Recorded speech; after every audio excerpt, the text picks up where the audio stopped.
Will President Karzai ask for the lifting of the UN ban on some of the people, that 144 Talibaners that are on that list? He might do. Certainly the Afghan government are considering that and are considering some of the names on that list. And as you know, Qaeda has suggested that we should do that as a confidence-building measure.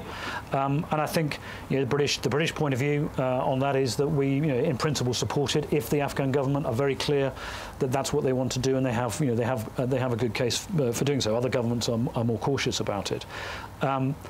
Again, it would be. I mean, I think Kai's probably right about this. It is saying to them, okay, we'll make you, we'll make a gesture. Now let's see whether you are really willing to take it up. And in a sense, calling their bluff, I think, is what's behind his proposal. And I think that's well worth looking at. Okay, thank you. Lady here.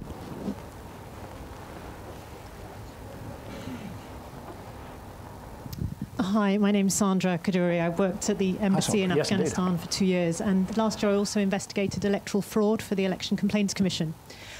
So it just was a question, is there going to be a new UK approach to the government and to dealing with President Karzai, who still seems to be in denial that there was any electoral fraud last year, who's still appointing ministers to the cabinet who have been accused of corruption, who hasn't really prosecuted drug traffickers to the highest echelons? And what can the UK do more to I don't see the possibility of change in the future. And was there perhaps going to be a way to dilute the powers of the president, reopen the constitution?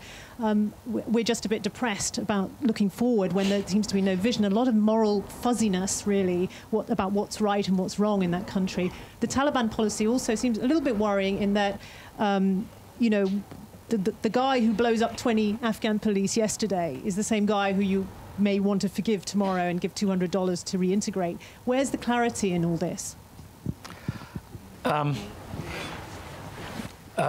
Conflict of this kind, civil conflict, often lacks clarity. And of course, if you look very closer to home at bringing the peace process in Northern Ireland, and again, one shouldn't overdo the parallels, but it's an instructive lesson. We did precisely that. People responsible for atrocities within these islands and an organisation that didn't really threaten to overthrow the entire state, we decided we had to make some difficult choices, and I think the same applies in most post-conflict situations. If we're ever to get to the post-conflict and not just have the conflict carry on. As you say, the people who have been responsible for these attacks, there are people, as we were asked in an earlier question, who were responsible for worse human rights abuses, many more thousands of deaths during the Civil War, and they are now part of the system. That's probably just inevitable. So I think clarity, if you're looking for clarity, Afghanistan is probably not the brief to be working on, because it is complex and it's difficult. If it was clear, we'd have solved it by now.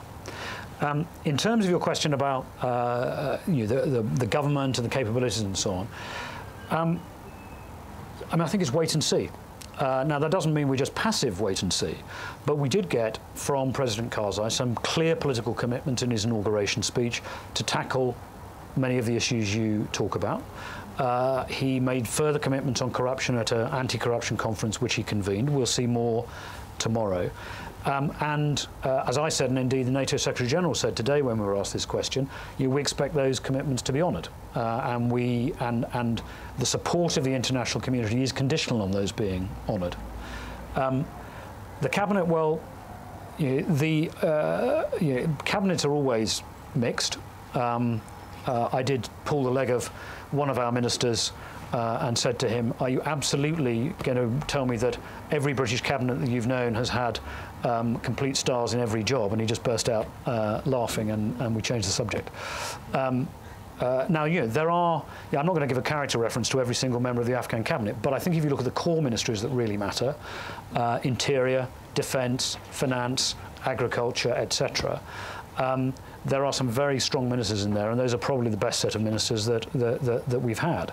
I don't think, you can get into the question of constitutional reform and whether there should be a different system. My view is actually that's probably a secondary issue and would be a distraction at the moment.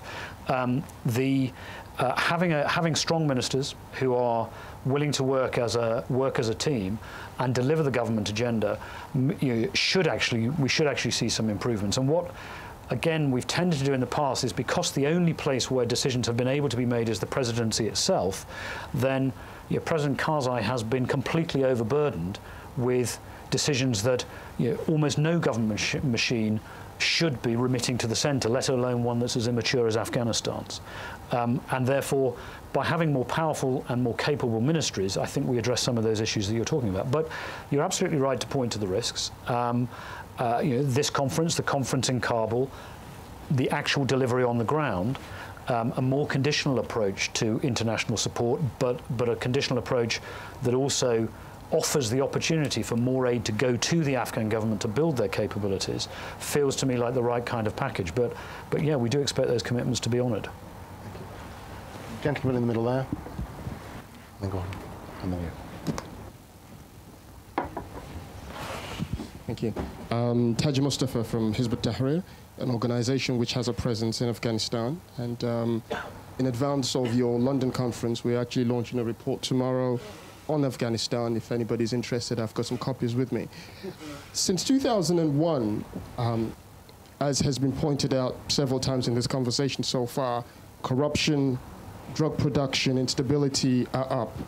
The idea that those who have presided over the last 8 years, NATO, the US, UK government, who have lost moral authority and credibility, the idea that they are in any position to chart a way forward would be laughable if this were not such a serious issue. They are not.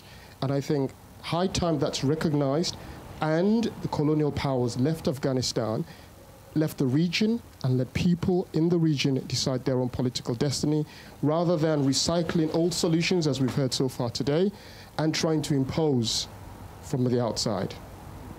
Thank you. Do you want to come back on that, Mark? Or? Yeah, I mean, just briefly on that. Yeah, I mean, I won't. It's obvious I'm not going to agree with the point that you've made. We're there under a UN mandate, and we're there with the clear support and indeed at the request of the government of Afghanistan and the people of Afghanistan. And we can and should be critical about what we've achieved so far and what's gone wrong. And I think I've tried to be pretty frank about that this evening, and I hope we are learning the lessons of it. And I know that General McChrystal has looked very carefully on the security side. We're determined to do the same on the civilian side.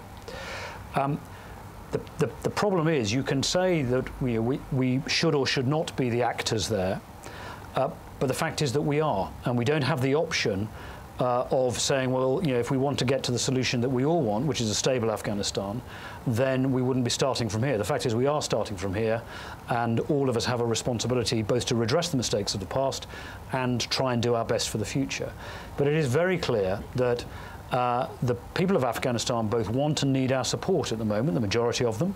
If you look at the recent BBC, ABC poll, that is absolutely clear. So we are there with their consent, and it is not any kind of imposition on them.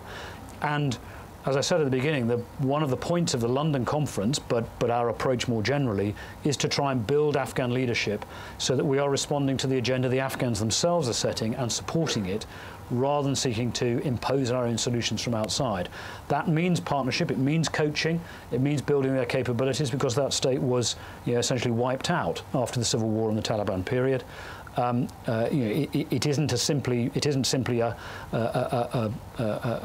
clear question of that kind, but we have a responsibility, I think, to see it through, and I think that's what the Afghan people want us to do. Thank you.